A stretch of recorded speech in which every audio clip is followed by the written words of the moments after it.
Chamamos o diretor da Associação Nacional dos Advogados da União, Caio Wolff. Caio, muito boa tarde, seja bem-vindo ao Top of the Hour aqui na Jovem Pan. Eu gostaria de fazer uma pergunta para o senhor.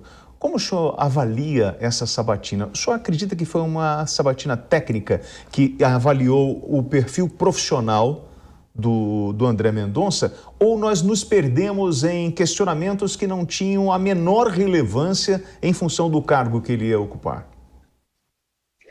Para nós, que somos os advogados da União, ou seja, os colegas de André Mendonça nos últimos 20 anos, né, a sabatina, apesar de longa e demorada para acontecer, inerente ao fervor de nossa democracia, ela foi uma ótima oportunidade para a sociedade conhecer o André Mendonça.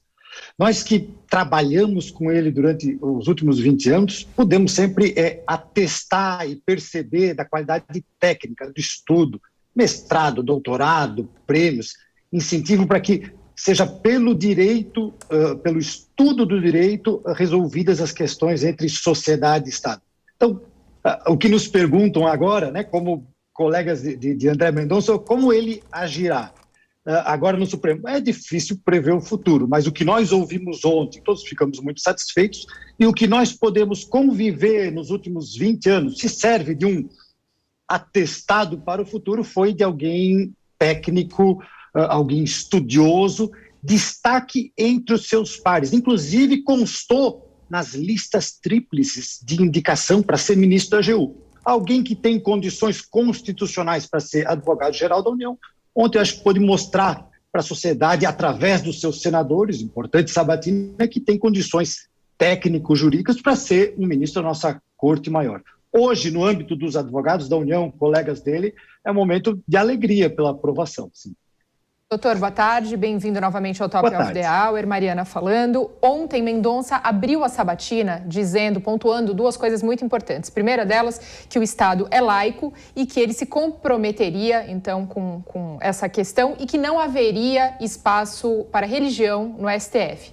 Já no final da coletiva, após a sua aprovação, né, a sua condução aí como ministro do STF, ao encerrar a sabatina, inclusive nós acabamos de assistir na reportagem de Yasmin Costa, Mendonça finalizou a coletiva dizendo que é um pequeno passo para o homem, mas uma responsabilidade muito grande para os evangélicos. Ou seja, ele retoma essa questão religiosa dentro de um discurso já empossado, não empossado oficialmente ainda, mas já aprovado como ministro do STF. Recordando, acho que ele usou a expressão, né? Bíblia na vida e Constituição no STF. Supremo. No STF.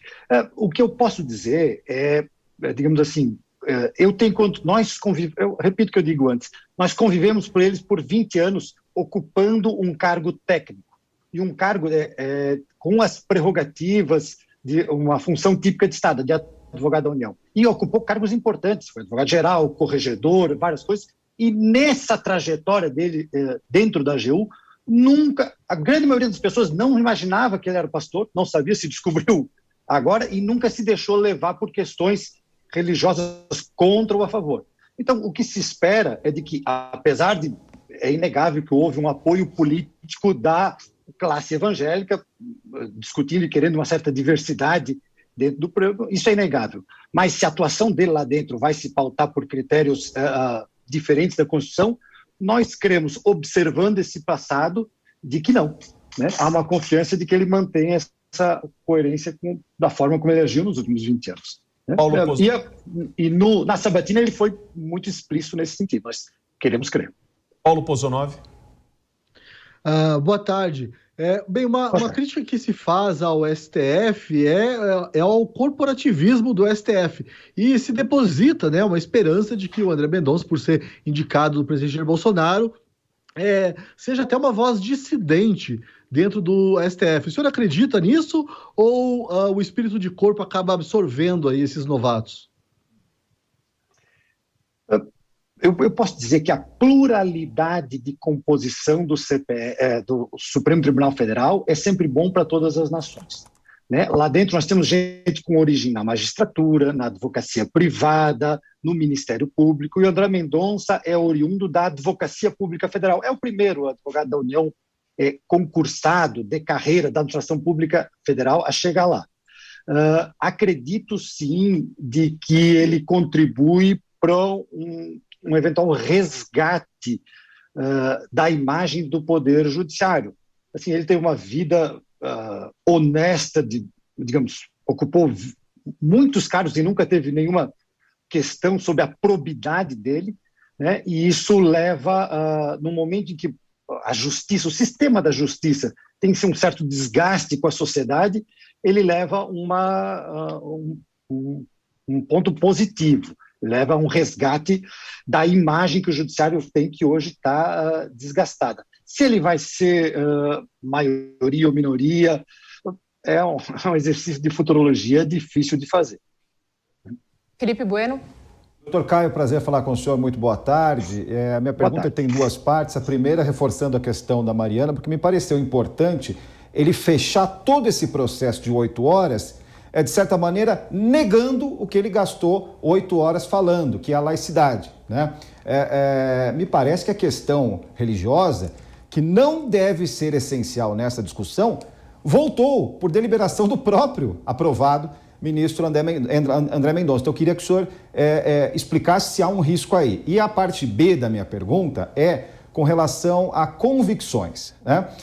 De que maneira um advogado-geral da União tem mais espaço para suas convicções que um ministro do Supremo Tribunal Federal? Porque ao longo da sabatina, né, ele se mostrou menos negacionista, por exemplo, que quando era advogado-geral da União, né? Se mostrou menos convicto de alguns temas, e a gente sabe que a história brasileira mostra que muitas vezes o advogado-geral da União é confundido com o advogado-geral do governo, ou o advogado-geral do presidente da República. Então eu queria que o senhor esclarecesse esses dois pontos, até para quem está nos acompanhando poder cobrar ou não depois.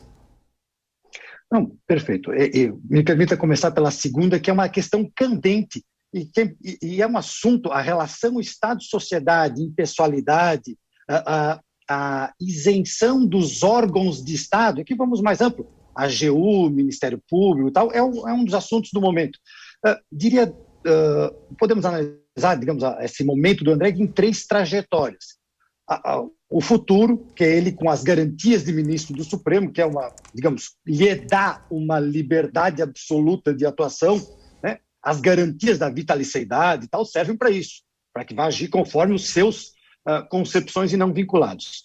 A carreira histórica dele como servidor concursado, e que tem, pela Constituição, a inamovibilidade, onde sempre agiu com independência. Então, a Advocacia Geral da União, como órgão de Estado, onde é permitido ou é desejável na sociedade que tenha uma atuação mais isenta, mais técnica, e muitas vezes contestando os políticos ou dirigentes, aconselhando a determinada política pública ou não, até advertindo que essas decisões políticas vão dar problema, como agora nós estamos tendo a crise dos precatórios.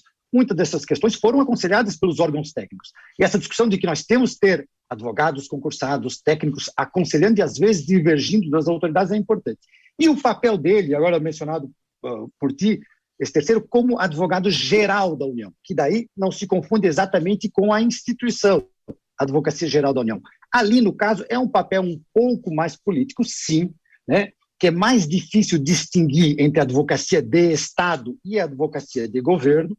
Por óbvio que nós entendemos que o advogado-geral da União deve ter as mesmas garantias, um processo de lista tríplice, escolha pelo Senado, para manter essa independência maior do chefe do executivo e o advogado-geral, mas hoje o sistema é de escolha pelo presidente da República. Então, como um dos ministros, nós até não chamamos de ministro, chamamos de advogado-geral, ele acaba tendo uma defesa mais enfática do chefe do Poder Executivo. Mas daí não se confunda o papel de advogado com o papel de juiz. O advogado, ele tem a missão, às vezes, de ser parcial e de buscar os argumentos jurídicos que respaldem aquela tese. O advogado, do outro lado, o Ministério Público, o adversário, vai buscar os argumentos contrários, e ao juiz é que cabe ser isento.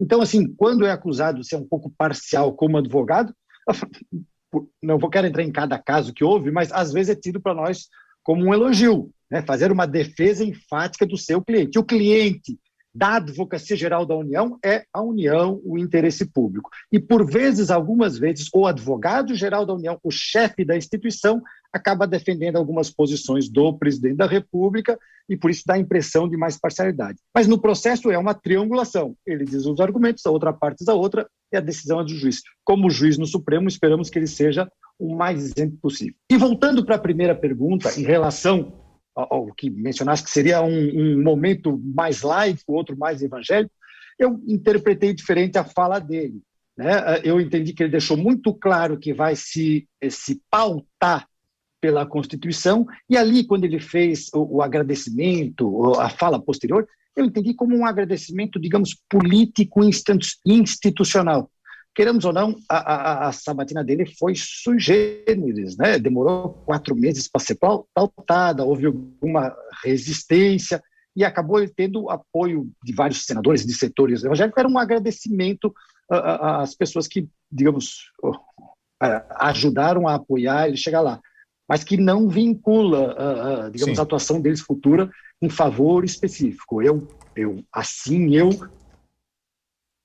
Bom, nós perdemos a comunicação, conversamos com o diretor da Associação Nacional dos Advogados da União, Caio Wolff, aqui no Top of the Hour. Agora,